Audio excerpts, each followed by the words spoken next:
Mesdames, Messieurs, bonjour, bienvenue sur Alizé, ravi de vous retrouver pour votre édition de la mi-journée. Nous sommes le mardi 1er décembre. On va commencer avec l'actualité sociale, avec ce mouvement qui s'est déroulé ce matin près de la sous-préfecture de Pointe-à-Pitre. Les employés de la société Urbanet manifestaient pour demander des comptes à leur employeur. Un mouvement à l'appel de l'UGTG, secteur nettoyage. Début novembre, l'un des leurs a été licencié pour faute grave, une situation qu'il conteste. On fait le point avec Karine Gelman. Les employés d'Urbanet pour une société plus propre. Pour les manifestants, la situation a dégénéré et leur mécontentement va au-delà du licenciement de leurs collègues. Lundi 23, à la première séance de négociation là, pour l'intégration camarade là, il dit qu'il attend une décision avocat. Donc nous dit comme faut bonne décision, nous attendre qu'il y ait bonne nuit. Et ben c'est comme ça nous voyons arrêter là, il fait venir associé, le temps passé et vers 22h, nous voyons les membres arriver. Et le patron a déclaré qu'il y a séquestré. Il servi avec l'état d'urgence pour dire séquestré. Alors que c'était faux. Les membres arrivés, ils ont bien voicisé en disant bureau qui a décollé, nous avons bien dit qu'il a décollé, qui a pris un petit pont chez associé. Donc il partait ni pont, séquestration. Deuxième bitin, donc nous étions dormi à l'épiquer là depuis lundi soir. Et c'est comme ça que nous voyons le jeudi matin, à 3h du matin, il était en société à sécurité, soit-disant privé locaux. Et à 3h du matin, nous voyons un ministre, nous avons bien dit, un ministre à Omé, rivé, avait associé là et expulsé les grévistes mani minutari. Et nous avons appelé par une décision de justice pour ça. Pour l'heure, les manifestants attendent une réaction tant pour la réintégration de leur collègue Bruno Rabault qu'une révision de leurs conditions de travail. On passe à la politique J-5 avant le premier tour des élections régionales. Dernière ligne droite pour les candidats qui multiplient les meetings et les réunions politiques. C'était le cas hier soir pour Jean-Marie Nomertin, candidat combat ouvrier. Alors il s'agissait plus précisément d'une réunion de sympathisants pour désigner les assesseurs le jour du vote. L'occasion aussi de rappeler le besoin de recentrer les forces communistes.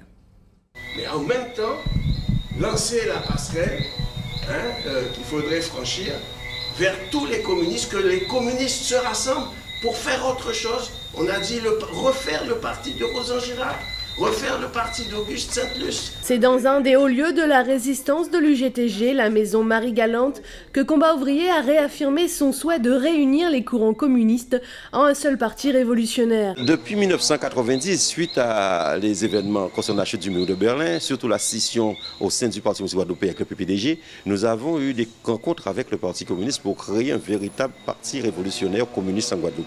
Bon, pour le moment, ça n'a pas abouti, mais le parti que nous appelons de nos voeux sera donc construit par les travailleurs qui sont combatifs et il se trouve qu'au Parti communiste, il y a des travailleurs combatifs et que par conséquent, il n'y a pas de problème là-dessus.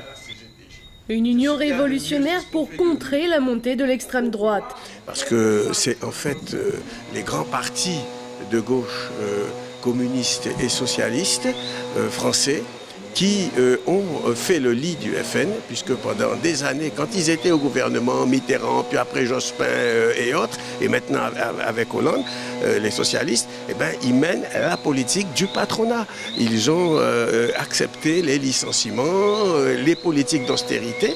Donc les travailleurs qui étaient autour d'eux ont été tout simplement déçus. Ils ont déçu la classe ouvrière, et une partie de cette classe ouvrière et les franges d'à côté sont allés au Front National. Avec un combat de plus de 50 ans et un programme reposant toujours sur la lutte des classes, le combat ouvrier entend bien obtenir quelques voix supplémentaires aux 4000 des dernières régionales. Politique toujours, le combat ouvrier, mais aussi le Front National, deux partis extrémistes qui seront représentés lors des prochaines élections en Guadeloupe. On fait le point justement sur cette situation avec Karine Gelman. L'évolution des partis d'extrême, qu'ils soient de gauche ou de droite, varie souvent en fonction des contextes socio-économiques. En Guadeloupe, l'extrême droite, avec 8000 votes à l'élection présidentielle de 2012, a pris un envol considérable. Dès lors que l'insécurité augmente, il y a une certaine forme désabusée de l'électorat qui cherche à manifester son mécontentement au niveau des extrêmes. Au point que je rappelle, le Front National a quasiment gagné, en tout cas a le plus progressé dans toutes les élections nationales et a même gagné les élections européennes.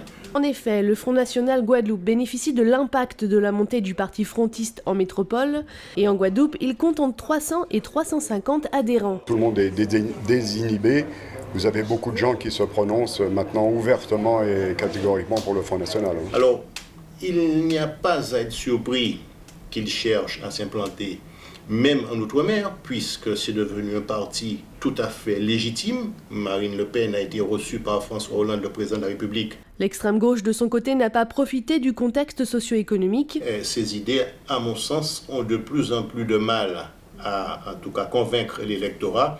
Je pense que l'extrême gauche, en particulier celle de la Guadeloupe, devrait faire évoluer sa conception du développement, militer peut-être davantage pour l'évolution vers les articles 74, plutôt que de rester arc-bouté sur une organisation axée sur la lutte des classes que bien souvent l'électorat ne ressent pas forcément comme solution aux problèmes immédiats qui se posent. Pour cette campagne, l'objectif de Combat Ouvrier est d'obtenir au moins 2 sièges au Conseil régional.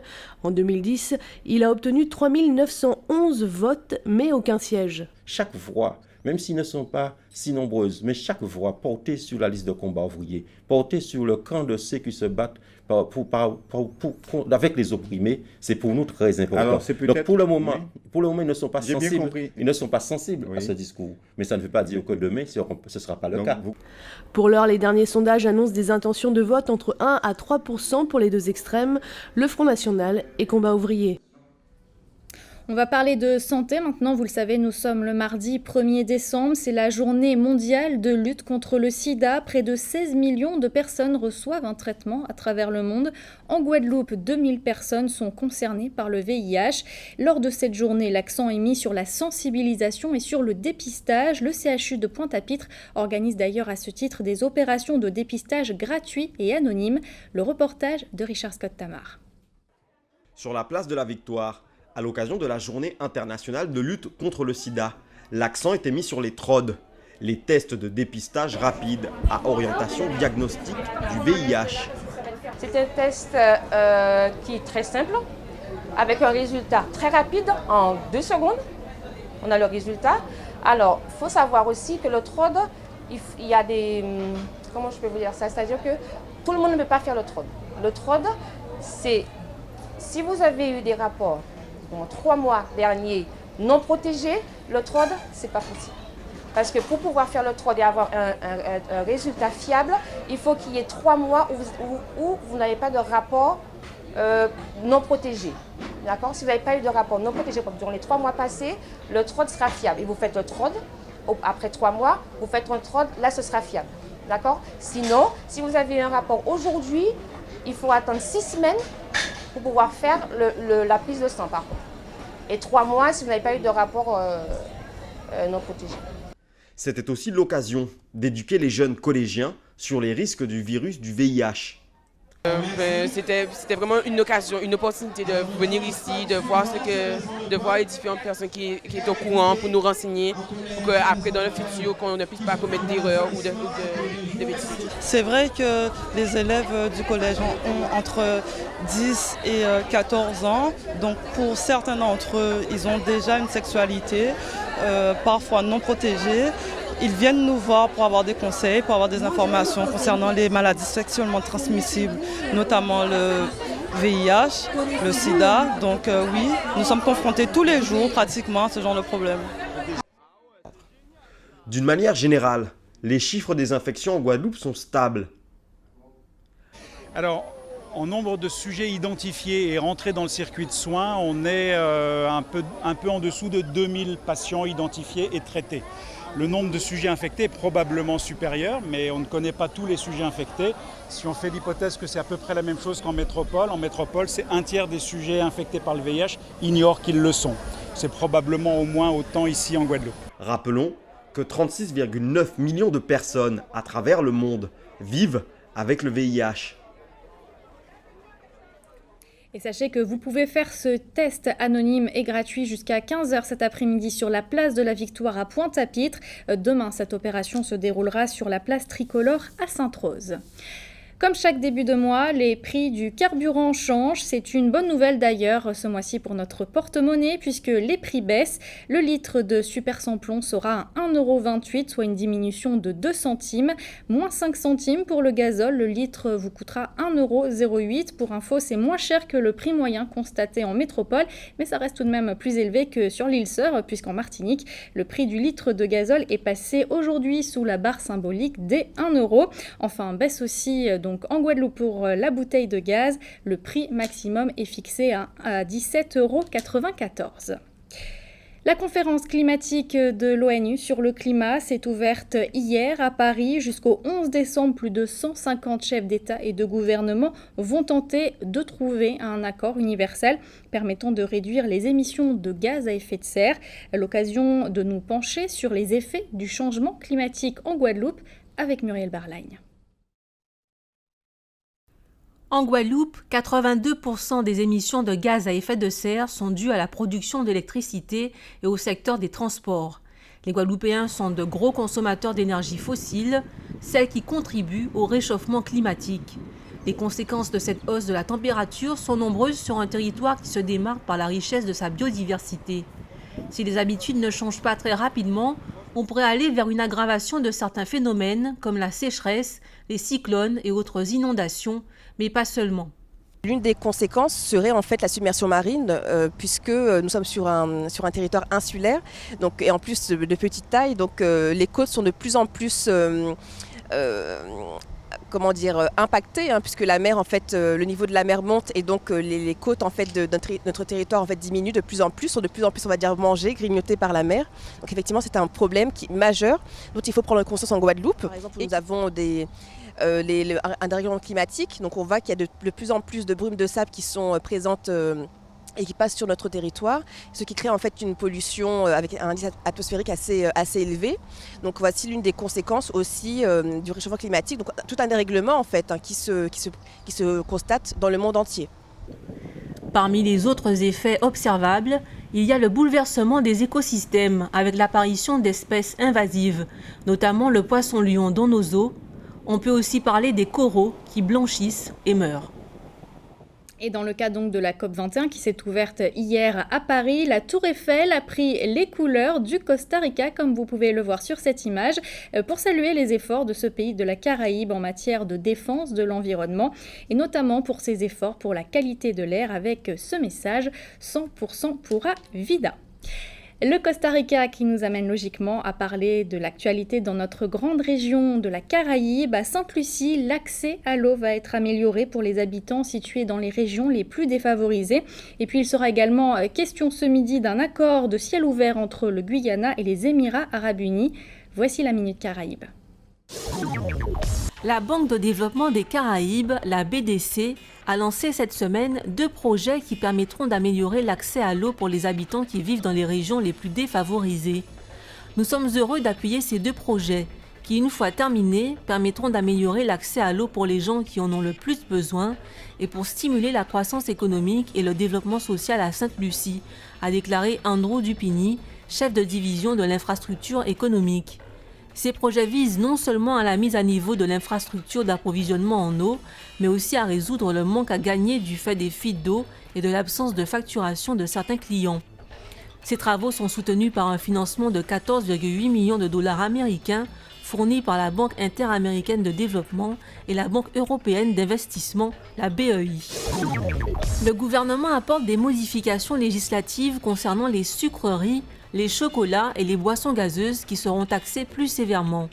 Grâce à ces modifications, le gouvernement concrétise son engagement à la déclaration de Nassau 2001 qui fait de la santé des ressortissants du CARICOM le cœur de ses priorités. Il encourage par ailleurs les citoyens à adopter des habitudes et des modes de vie sains, a déclaré le ministre des Finances dans l'introduction de l'amendement. Le ministre de la Santé, Dr Kenneth Darroux, a quant à lui déclaré que le nombre de cas de cancer du côlon en Dominique est particulièrement inquiétant. Le Guyana et les Émirats Arabes Unis, EAU, ont signé un accord de ciel ouvert qui permet à leurs compagnies aériennes respectives l'accès sans restriction à leurs espaces aériens. Cet accord était en négociation depuis plus d'1 an après une visite des responsables émiratis au Guyana. Il conduira à l'émergence d'une compagnie aérienne locale en partenariat avec celle du Golfe et le gouvernement du Guyana. L'intérêt pour les Émirats arabes unis réside dans le fait que le Guyana est un pays producteur de pétrole émergent, stratégiquement situé en Amérique du Sud, avec des connexions vers l'Europe et l'Afrique. D'autant que le Guyana a récemment signé un accord de ciel ouvert avec les États-Unis. Des atouts qui rendent le Guyana attractif pour les Émirats arabes unis, qui souhaitent rivaliser avec les transporteurs régionaux qui sillonnent les Caraïbes, les Amériques du Nord et du Sud, en proposant une qualité de service de renommée mondiale.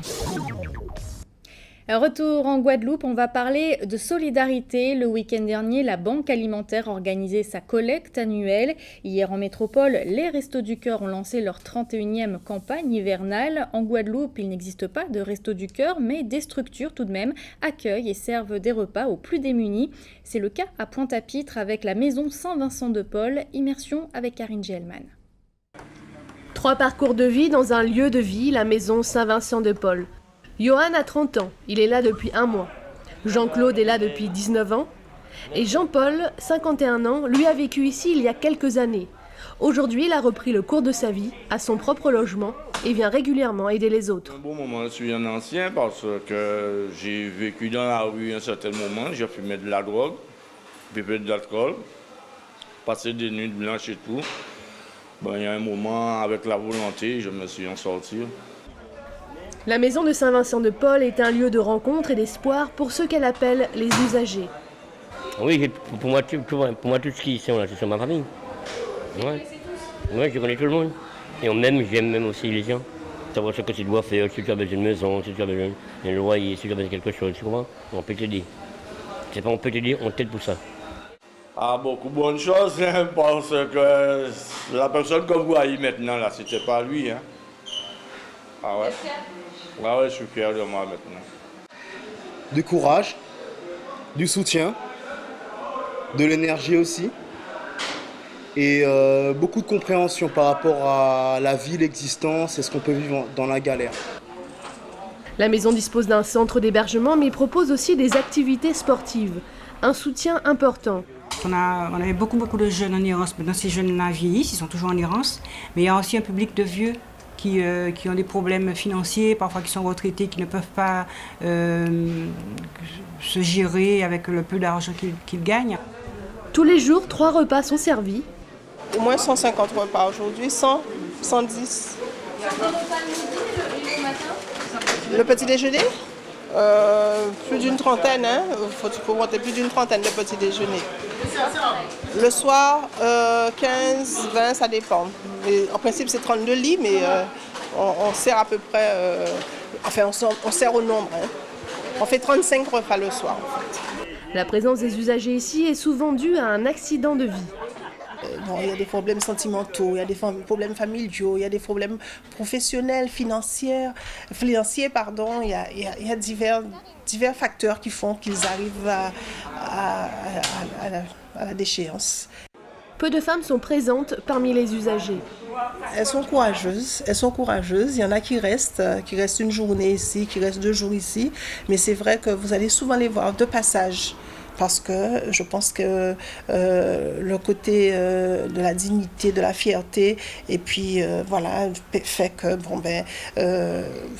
la femme ne va pas rester sur le site là, non. Les dons se font de plus en plus rares. Et pourtant, chaque jour, la maison parvient à offrir un peu d'espoir à toutes ces personnes. Une leçon de vie dans ce lieu de solidarité. Un mot de sport, le jeune boxeur guadeloupéen Kishan Jacobi Koali a remporté dimanche soir la finale du plus important tournoi de la Caraïbe de boxe anglaise. La compétition se déroulait au Guyana. Kishan, élève de terminale au Crêpes Antilles, sera de retour aujourd'hui en fin d'après-midi en Guadeloupe avec évidemment sa médaille d'or. On va jeter un rapide coup d'œil sur vos prévisions météo pour cet après-midi. Le soleil arrivera globalement à se faire une place, excepté pour l'est du département ainsi que sur l'île de la Désirade. Les températures cet après-midi afficheront entre 27 et 30 degrés. C'était le journal de la rédaction. Merci de l'avoir suivi. Un journal que vous pouvez d'ailleurs revoir sur notre site, le www.alizé.com. Dans quelques instants, une météo détaillée de notre région, suivie du journal de TF1 et de votre émission Une histoire, une urgence. Pour l'actualité locale et régionale, vous la retrouverez ce soir à 19h. En attendant, bon appétit et très bon après-midi sur Alizé.